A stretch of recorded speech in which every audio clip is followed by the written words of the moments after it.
احادیث مبارکہ کے اندر بھی اونچ نیچ ہے کہ یہ حدیث ضعیف ہے یا کنفرم ہے، یہ حدیث کا راوی کون ہے۔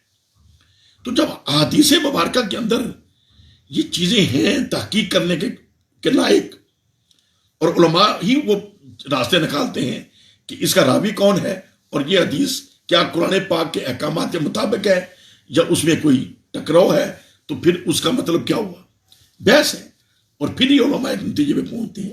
اسی لیے ہم لوگوں کو کہتے ہیں کہ دینی معاملات میں جو مستند علماء ہیں ان سے رائے لی جائے۔ اسی لیے ہم اپنے آپ کو حنفی، شافی، مالکی یا کہتے ہیں اگر نہیں کسی مستند عالم کے مقلد ہو جائیں، امام اعظم کو مانے، امام شافی کو مانے، امام مالک کو مانے، اپنے آپ اکڑ بکڑ بمبابو نہ کریں، یہ آسان کام نہیں ہے۔ میں آپ کو کل کی بات بتاتا ہوں، ہمارے بزرگ اعلیٰ شیر ربانی حضرت میاں شیر محمد شرف رحمۃ اللہ، اور یہ جو وہ اولیاء کرام ہیں جنہوں نے ہزاروں لاکھوں لوگوں کو رائے راست پہ لے کے آئے، کافروں کو مسلمان کیا۔ آپ نے کتنے کافر مسلمان کیے ہیں؟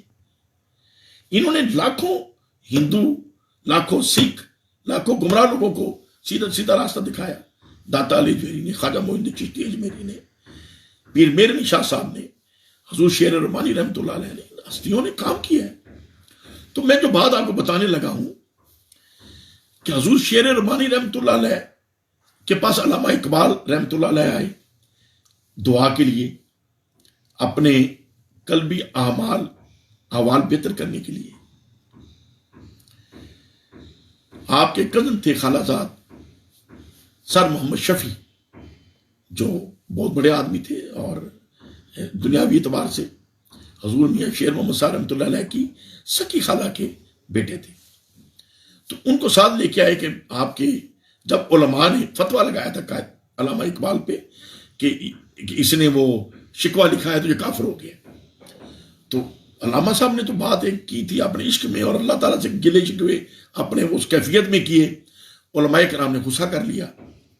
تو جب حضور شیر ربانی رحمۃ اللہ علیہ کے پاس آئے تو آپ کے دعاؤں سے وہ تبدیلی آئی۔ آپ نے فرمایا کہ کوئی بات نہیں، یہی علماء تمہارے شعر پڑھا کریں گے۔ تو آج تک علامہ اقبال کے شعر علماء مساجد میں پڑھتے ہیں۔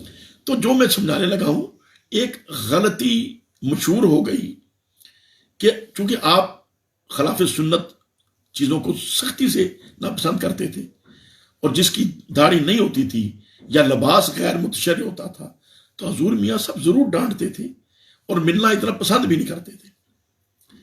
تو کہتے ہیں کہ عام لوگ یہ مشہور ہو گیا کہ میاں شیر محمد صاحب علامہ اقبال کو چونکہ ملے تو کسی نے پوچھا تو آپ نے کہا نہیں اس کی اندر داڑھی ہے۔ ایسا نہیں ہے، یہ غلط بات مشہور ہے۔ بات سمجھ آئی؟ کل کی بات غلط بات مشہور ہو گئی، تو ایسی کئی بزرگوں سے غلط باتیں منسوب ہو جاتی ہیں۔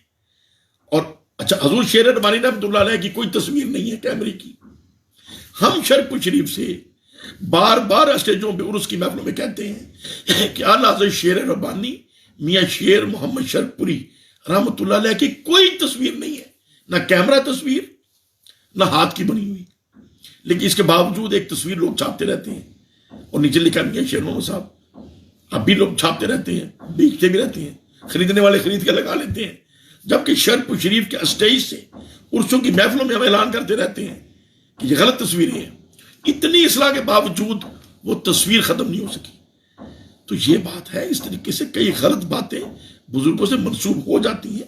وہ بزرگوں کی باتیں نہیں ہیں جو آپ نے چشتی رسول اللہ کا وہ لا الہ الا اللہ اور وہ چشتی رسول اللہ نکال لیا، اور پھر ایسی کئی باتیں آپ نے ڈھونڈ لی، اور کتابوں کے اندر جو بزرگوں نے لکھی ہیں بعد میں پتہ نہیں کس کس نے چھاپی ہیں، اور کئی دفعہ کتابت کی غلطی ہو سکتی ہے، کئی دفعہ لکھنے والے کی اپنی عشقیہ مزاج ہو سکتا ہے کہ اس کے اندر وہ بات کو ڈال دی کہ یہ بات بھی میں لکھ دوں۔ تو ایسا نہیں ہے کہ یا ان کے ذہنی کیفیت کیا تھی اور وہ کیا سمجھانا چاہ رہے تھے، اس کیفیت میں جا کے وہ بات سمجھ آئے گی۔ آپ ان چھوٹی چھوٹی باتوں سے لوگوں کو گمراہ کرتے ہیں۔ حضور میاں صاحب کی میں بات بتانے لگا ہوں، میں نے تو یہ بات سنی اپنے نانا جی سے۔ میرے نانا حضور شیر ربانی رحمۃ اللہ علیہ کے مرید تھے، اور پھر ملک حسن علی جامعی جن کے ایک بیٹے ڈاکٹر محمود ملک میوزتال کے انچارج رہے ہیں، ان کے دوسرے بیٹے ملک ذوالفقار علی ملک جو پنجاب یونیورسٹی کے پرو وائس چانسلر رہے ہیں، پڑھے لکھے لوگ تھے. ان ملک حسن علی صاحب جو وہ بھی میاں شیر محمد صاحب کے مرید تھے ان کی حیاتی میں. اور میں نے یہ خود ملک حسن علی صاحب سے بھی بات سنی.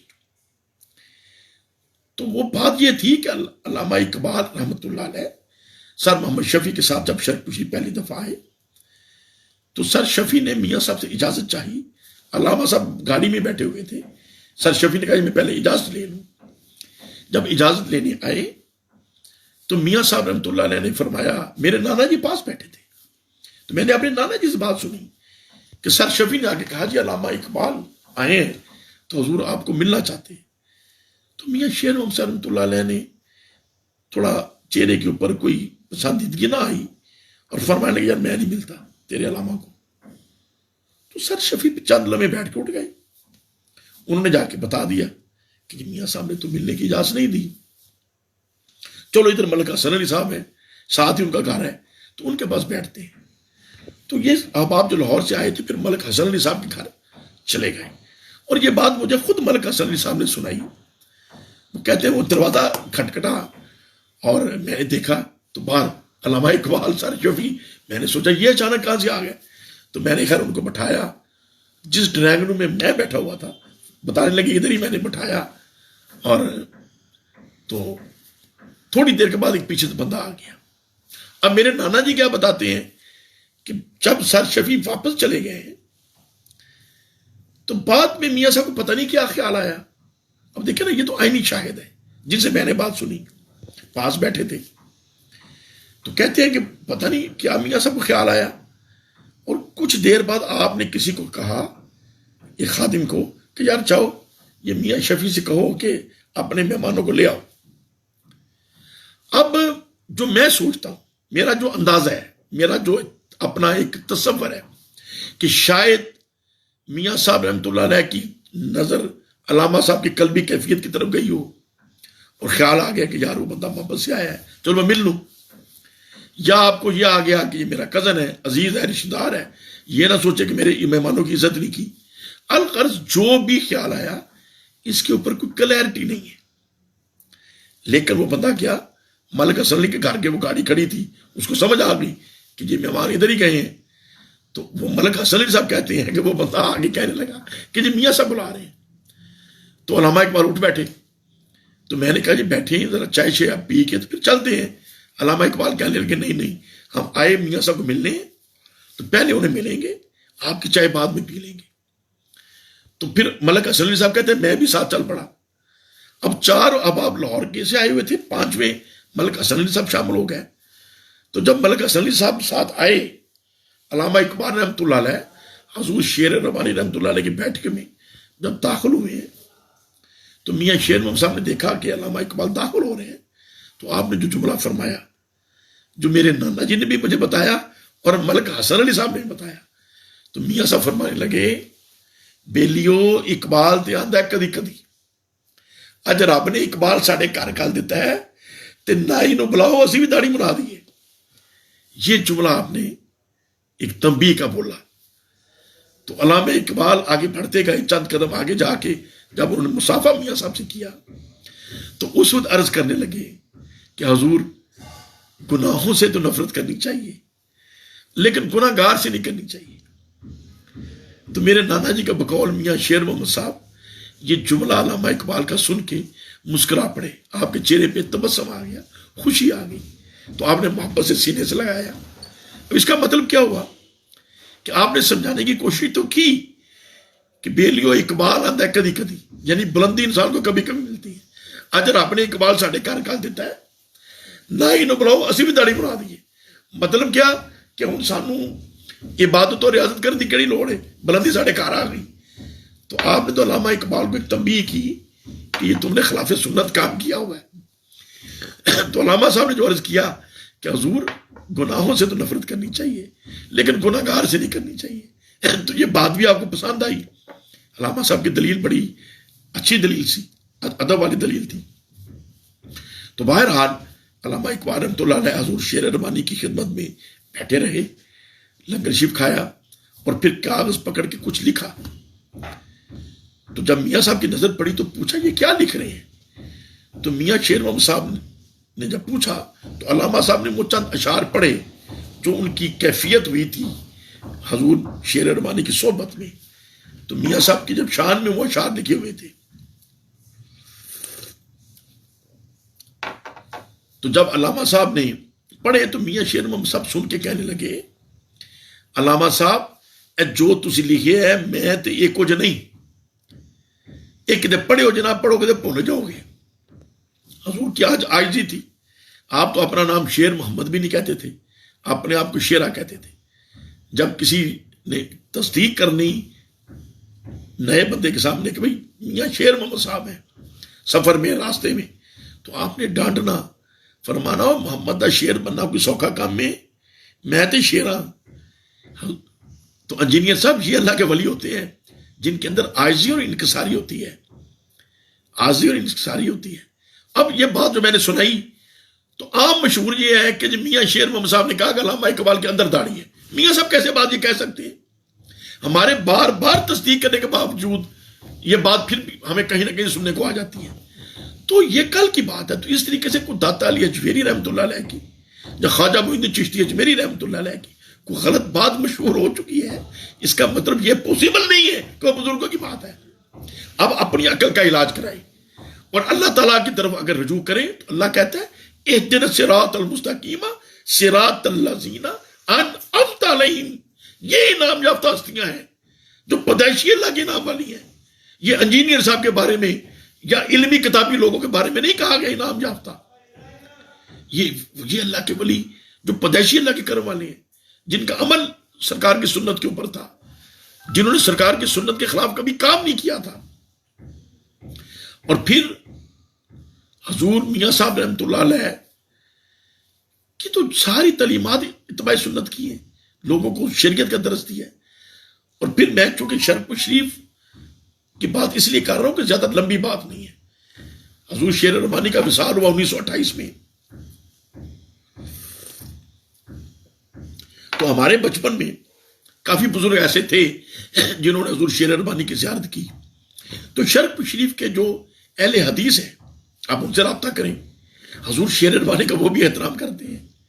شرف شریف کے جو اہل تشیع ہیں ان سے رابطہ کریں، وہ بھی حضور شیر ربانی کا احترام کرتے ہیں. شرف شریف کے جو کرسچن ہیں ان سے رابطہ کریں، وہ بھی حضور شیر ربانی کا احترام کرتے ہیں. لیکن سب کو پتہ ہے کہ ہمارا عقیدہ حضور شیر ربانی رحمۃ اللہ علیہ کا عقیدہ بالکل وہی تھا جو اعلیٰ حضرت فاضل بریلوی رحمۃ اللہ علیہ کا اور جو حضرت مجدد الفسانی رضی اللہ تعالیٰ عنہ نے قرآن و سنت کی تشریحات فرمائی، اس کے مطابق حضور شیر ربانی کا عقیدہ تھا.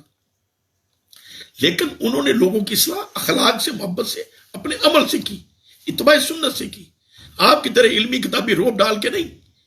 اور پھر قرآن مجید فرقان حمید کہتا ہے، آپ کا تو بہت مطالعہ ہے، فَاسْأَلُوا أَهْلَ الذِّكْرِ إِن كُنتُمْ لَا تَعْلَمُونَ.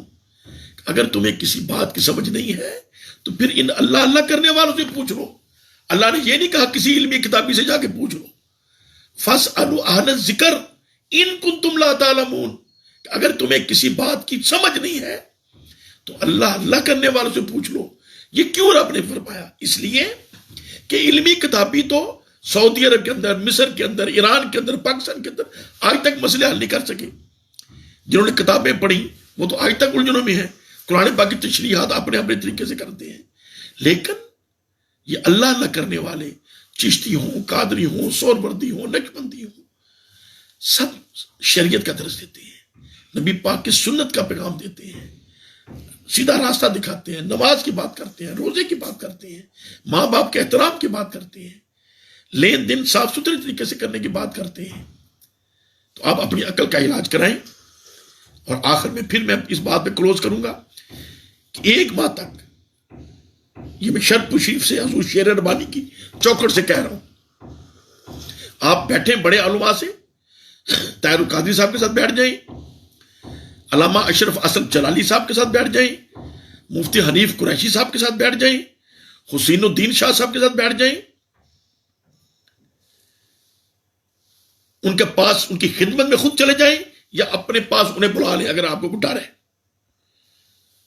لیکن اگر آپ بیٹھنے کو تیار نہ ہوئے، اگر آپ نے ایک ماہ تک یہ اشکال دور نہ کیا تو میں کم از کم یہ سمجھ جاؤں گا کہ تم ایک کافر اور مرتد انسان ہو، لوگوں کو گمراہ کر رہے ہو۔ کافر تو تم اسی دن ہو گئے جس دن تم نے اہل سنت کو کہا کہ ان کو مرزنگیوں کے ساتھ کافر کہنا چاہیے تھا۔ اس کا مطلب تم کافر سمجھتے ہو۔ جب تم داتا کے ماننے والوں کو کافر سمجھتے ہو تو میں کہتا ہوں تو ہے ہی کافر، ہو چکا ہے کافر۔ نبی پاک نے فرمایا ہے جو مسلمان کو کافر کہتا ہے وہ خود کافر ہے۔ تم تو کافر نبی پاک کے فرمان کے مطابق ہو چکے ہو۔ اب تو تمہیں توبہ کرنی چاہیے، توبہ کرو چونکہ مجھے تم سے محبت تھی، آج بھی ہے، اسی لیے میں چاہتا ہوں کافروں کے نہ مرو، علماء کے پاس بیٹھو، اپنی اصلاح کرو اور مسلمانوں کے مرو، اور جو تمہیں محبت کرنے والے ہیں ان کو بھی سیدھے راستے میں لے کے آؤ۔ اپنے دماغ کی جو خرابی ہے یہ کسی مکینک سے ٹھیک کرو۔ یہ تمہیں جو انجینئرنگ شپ ہے نا، جو اپنے آپ کو بڑا سمجھتے ہو، پاگل پن ہے۔ سب سے پہلے یہ علمی کتابی گمنڈ ابلیس کو آیا تھا اور بیڑا غرق کر دیا اس نے سارے نظام کا، خود بھی نکلا اور بے شمار لوگوں کو گمراہ کر رہا ہے۔ خود تو اسے جلنا ہی جلنا ہے، بے شمار لوگوں کو جلائے گا، اور تم نے بھی جلنا ہے، بے شمار لوگوں کے ساتھ جلاؤ گے۔ اللہ تمہیں ہدایت عطا فرمائے، میری دعائیں تمہارے لیے ہیں۔